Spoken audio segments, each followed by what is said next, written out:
Lately I've really gotten hooked on retro games. There's just something so warm and nostalgic about old games, don't you think? I agree, Akane. Retro games really have a lot of depth to them. By the way, Akane, have you ever heard of T&E Soft? T&E Soft? The name sounds familiar, but I can't say I know much about them. What kind of company are they? Honestly, I don't really know the details. Then let me tell you all about the history of T&E Soft today. I think you'll find it pretty interesting. Okay, let me start by telling you how T&E Soft began. T&E Soft was founded in 1981 in Miyamiya, Aichi Prefecture by two brothers, Toru Yokoyama and Eiji Yokoyama. Starting a company with your siblings sounds like something straight out of a drama. Were they a game company from the beginning? At first, they worked at the PC software division of a company called Chuyonayu. Then, in October 1982, they officially established T&E Soft Co. Limited in Fujigoga, Maito Ward, Nagoya. What does T&E stand for? Is there a story behind the name? Good question, Akane. At first, T&E came from the initials of the Yokoyama brothers, but later it also stood for Try Exciting, and eventually Technology Entertainment. So the meaning evolved over time. That's pretty cool. What did they do in the beginning? They started by submitting game programs for the PC 6000 went to a computer magazine called IO. That led them to start selling their own games as packaged products. Publishing programs in magazines and then selling them as packages, that's hard to imagine nowadays. Really shows how different the times were. Exactly. In 1983, they stopped publishing program listings in IO and began developing for multiple platforms. Then in February, they released 3 Golf Simulation, which became a huge hit. 3 Golf Simulation? They were making golf games that early on. Yet, T&E Soft was actually a pioneer in golf games. After that, they created many classics like the Legend of Star Arthur series, the Hylie series, and DAIVA. Hylie is pretty famous, right? I've at least heard the name before. Yeah, Hylie was a trailblazer for action puppets, and Legend of Star Arthur is a legendary adventure game. DAIVA is a series with strong sci-fi action and simulation elements. They really covered a lot of genres. Did T&E Soft have any particular philosophy? Actually, they always put Made in Japan on their packages. It showed their pride in making Japanese products, and their dream of one day releasing their games overseas. That's a great story. So they were already thinking globally back then. That's right. By the way, back then PC games didn't have fancy graphics or music like today. It was all about programming skills and creative ideas. Players had to figure out the controls themselves or look up info in magazines. There was no internet, so everyone was figuring things out as they went. Must have been an exciting time. Definitely. Discovering how to beat games on your own or sharing tips with friends was part of the fun. T&E Soft inspired a lot of players during those times. So, T&E Soft really became famous in the mid to late 80s. That was truly the golden age of PC games. During that period, they released one hit after another. The golden age, huh? What kind of games came out back then? Was Hylie one of them? That's right, Akane. The Hylie series was a huge hit, and a pioneer of the action RPG genre. The first Hylie was released in 1984 for the PC, 8801 and FM7 and its bumped combat system, and battlefield exploration were groundbreaking at the time. You fought by bumping into enemies? That's hard to imagine now, but it must have been really new back then. Exactly. And with each game in the series, Hylie evolved. Hylie 2 added a deeper story and puzzles, while Hylie 3 introduced concepts like time and weight. It's a title you just can't leave out when talking about the history of action puppets. I'd heard the name, but I didn't realize it was such a legendary series. Another famous set of games is The Legend of Star Wars: The Trilogy. These adventure games took players on grand journeys through Planet Molus Dark Nebula and Terra 4001, with a world inspired by Arthurian legend in Star Wars. So adventure games are kind of like the ancestors of today's visual novels, right? They seem tough, but the story is the main focus. That's right. You'd progress by choosing options or entering commands, and players back then would take notes as they played. There were also the DAIVA and Layuk series, covering sci-fi shooting and simulation genres. I've heard of DAIVA, but what kind of game was it? DAIVA was a sci-fi action simulation series, where 7 different stories were released at the same time, each with a different protagonist and system. Layuk was a carol title for the X2, known for its beautiful graphics and exhilarating shooting action. That's a huge range of genres. Did T&E Soft interact with their fans? They did. T&E Soft ran a paid fan club called the T&E Soft Users Club, starting in 1985. Members got newsletters like T&E Press and the quarterly T&E magazine sent to them. So it was kind of like an official website or social media today, but with letters? Exactly. Back then, there was no internet, so everything was sent by mail. Members even got a membership card, at first a plastic card, and in 1990, an original item CD with music as the membership card. A CD as a membership card? That's so fancy. I bet there are collectors even now. There are. They also held a big fan event called Attack every fall, in places like Akihabara, Nagoya, Shinju, and even Saza Circuit. They'd show off new games, hold tournaments, and even have live music performances. Live music? That's amazing! Game company events are common now, but that must have been rare back then. Exactly. T&E Soft really valued being close to their fans, and creating a culture of excitement together. The fan club ended in July 1990, but they kept doing events and newsletters after that. They were really a fan-focused company. That's something that still matters today. Absolutely. T&E Soft's golden age was a time of legendary games and passionate connections with their fans.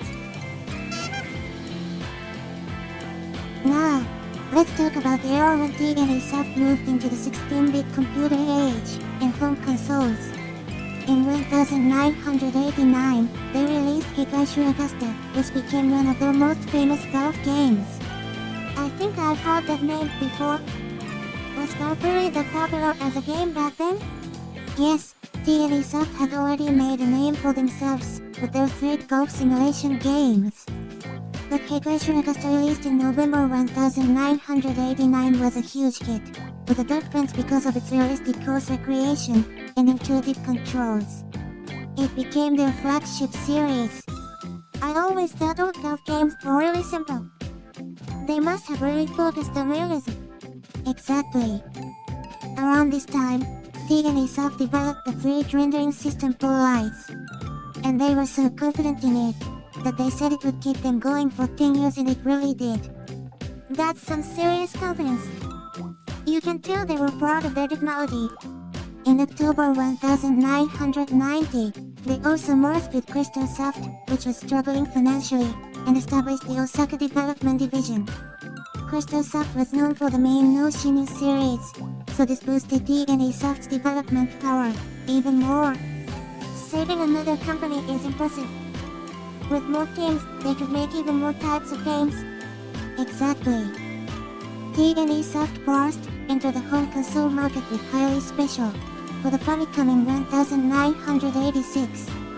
But in December 1990, they made a real push into the consumer market with their own brand, starting with Chikuke Hansa for Game Boy. So they didn't just stick to Famicom, they moved on to Game Boy too. That's a pretty wide range.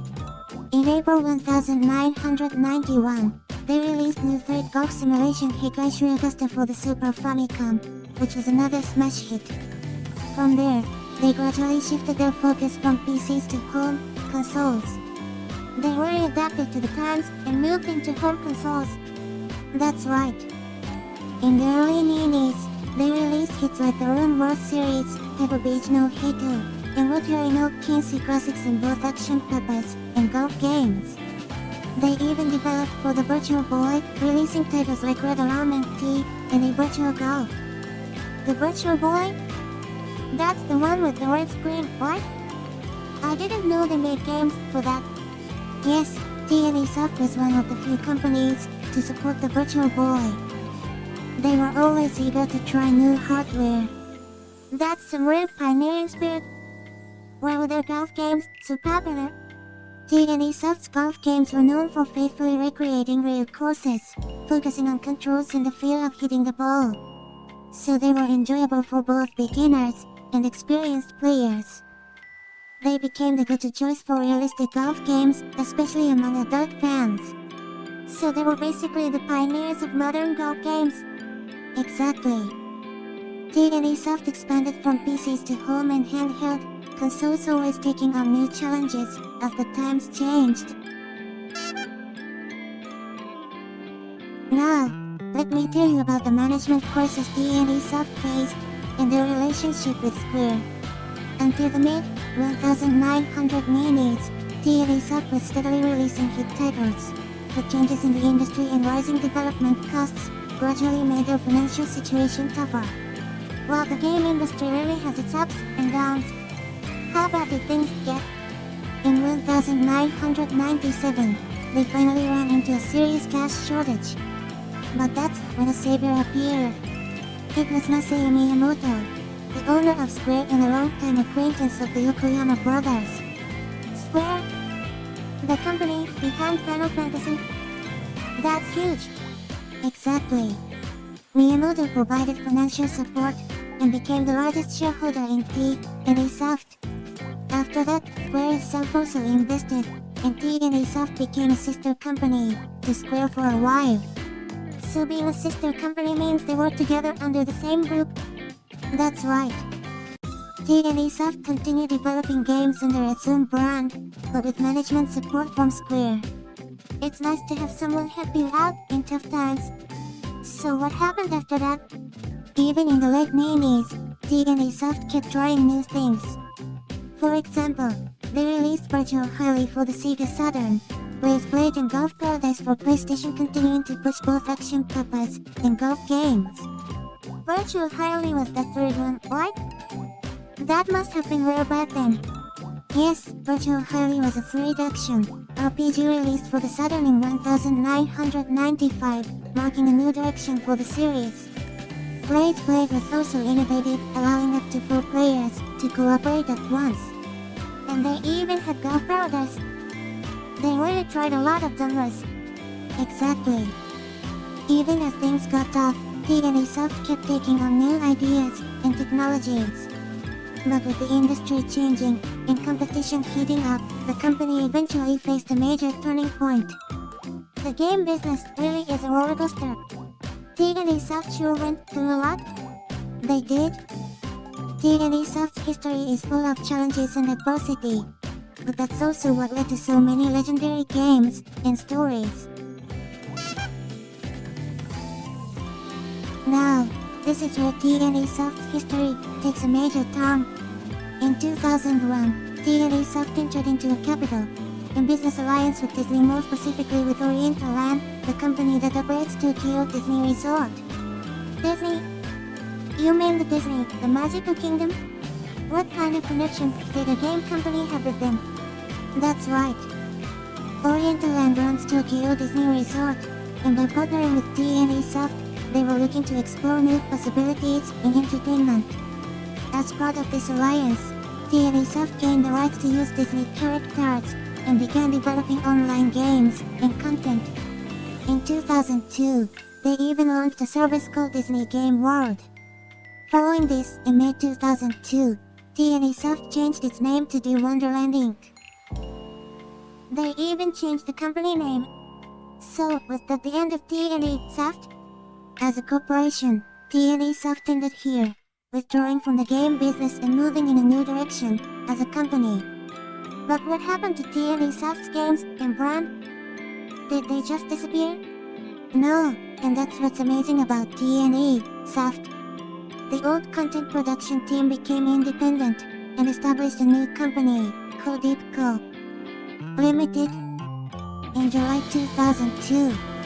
Then, in 2005, they acquired the trademark rights to T&E Soft and inherited the brand in game development. So even though the company was gone, the brand lived on. That's great news for fans. Exactly.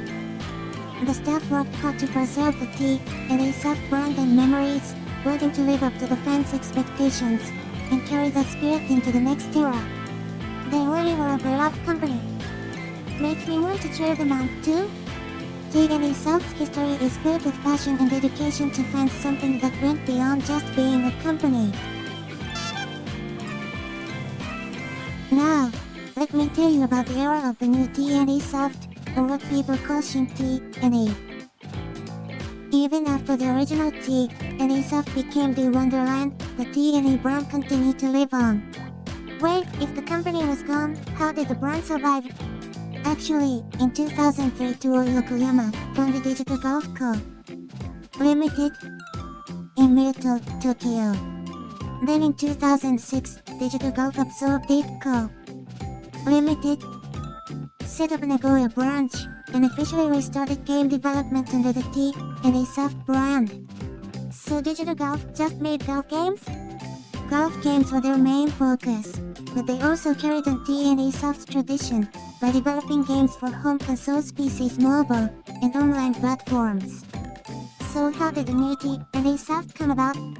On January 21, 2008, the development division of the Nagoya branch was spun off as T&E Soft Inc. Then, on January 30, Games Arena subsidiary of Dwango acquired all shares, making the new T&E Soft part of their group. Dwango. Isn't that the company behind Miko Duga? I didn't know they had a game company, too. That's right. Games Arena, Channel, and Spike were all part of the group, and T&E Soft kept developing new games within that network. In August 2010, Channel, a Games Arena subsidiary, opened a Nagoya office, and T&E Soft staff moved there as well. So the staff were passed down to... What kind of games did the new T&E Soft make? The new T&E Soft developed a wide range from home console games to PC, mobile, and online titles. For example, they worked on games like Ultimo, Round Leader Blade Chronicle, and Kimitobo Turetai, challenging themselves in various genres. Was there a real connection between the old and new T&E Soft? Yes, the brand staff and technology were all inherited. The new T&E Soft carried on the DNA of the original while taking on new challenges for a new era. That's really moving to hear how the history stayed connected. Exactly. Even as times and company structures changed, T&E Soft's passion for making games and caring for fans continued on. Akane, we're finally at the last chapter of T&E Soft's history. The new T&E Soft developed various games as part of the Dwango Group. But in January 2013, it was absorbed into Spike Channel, bringing an end to T&E Soft as a company. So the company really came to an end. That feels a bit sad, but T&E Soft's history didn't completely end there. In March 2019, T4 Enterprise acquired the intellectual property rights to T&E Soft's game catalog. Thanks to these classic titles, to be revived or distributed digitally, making them available to a new generation of players. So that means you can still play T&E Soft games today? Yes, some titles have been re-released or made available for download. For example, classics like Harukanaru and Harukanaru Augusta can now be played on modern platforms. It's really a great time when you can enjoy old games like these. Both long-time fans and newcomers can have fun. Exactly. T&E Soft's games continue to be loved across generations. Even though the company is gone, its spirit and creations are still alive today. Maybe I'll try Harukanaru sometime. The world of retro games really is deep. Definitely, Akane. T&E Soft's classics never lose their charm. Let's keep enjoying the magic of retro games together. The history of T&E Soft was really dramatic. It's amazing how a small company started by two brothers ended up having such a big impact. That's right, Akane. In many ways, T&E Soft's journey is like a microcosm of the entire Japanese game industry. It was filled with classic games, bold challenges, and a deep love for their fans. I feel like I love retro games even more after today. Knowing the history really changes how you see these games. Let's keep talking about the charm of retro games and the stories of different game companies together. Absolutely. I can't wait to hear which company's story we'll dive into next. Thank you for watching. Thank you. Please subscribe and like our channel. Well then, goodbye.